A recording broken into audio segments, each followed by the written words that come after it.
माता पार्वती ने क्यों दिया श्राप? शिव, विष्णु, नारद, कार्तिकेय और रावण को।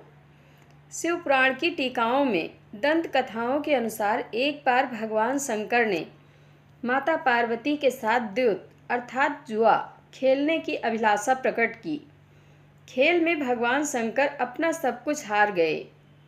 हारने के बाद भोलेनाथ अपनी लीला को रचते हुए पत्तों के वस्त्र पहनकर गंगा के तट पर चले गए। कार्तिकेय जी को जब सारी बात पता चली तो वह माता पार्वती से समस्त वस्तुएं वापस लेने आए। इस बार खेल में पार्वती जी हार गईं तथा कार्तिकेय शंकर जी का सारा सामान लेकर वापस चले गए। अब इधर पार्वती भी चिंतित हो गई कि सारा सामान भी गया तथा पति भी दूर हो गए।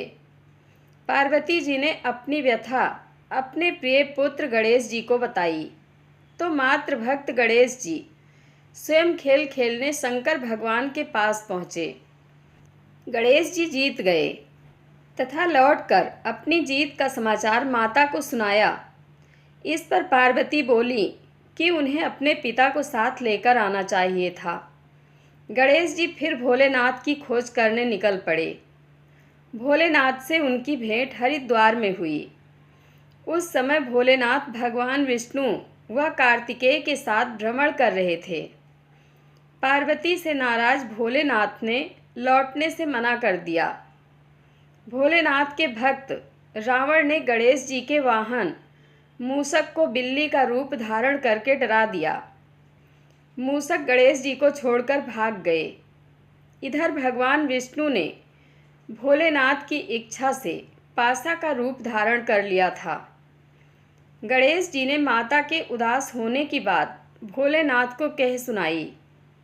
इस पर भोलेनाथ बोले कि हमने नया पासा बनवाया है, अगर तुम्हारी माता पुनः खेल खेलने को सहमत हो तो मैं वापस चल सकता हूँ। गणेश जी के आश्वासन पर भोलेनाथ वापस पार्वती के पास पहुँचे तथा खेल खेलने को कहा। इस पर पार्वती हंस पड़ी। वह बोली, अभी पास क्या चीज़ है जिससे खेल खेला जाए। यह सुनकर भोलेनाथ चुप हो गए।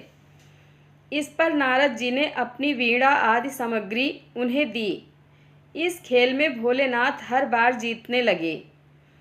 एक दो पासे फेंकने के बाद गणेश जी समझ गए तथा उन्होंने भगवान विष्णु के पासा रूप धारण करने का रहस्य माता पार्वती को बता दिया। सारी बात सुनकर पार्वती जी को क्रोध आ गया। रावण ने माता को समझाने का प्रयास किया पर उनका क्रोध शांत नहीं हुआ तथा क्रोधवश उन्होंने भोलेनाथ को श्राप दे दिया कि गंगा की धारा का बोझ उनके सिर पर रहेगा। नारद जी को कभी एक स्थान पर न टिकने का अभिशाप मिला।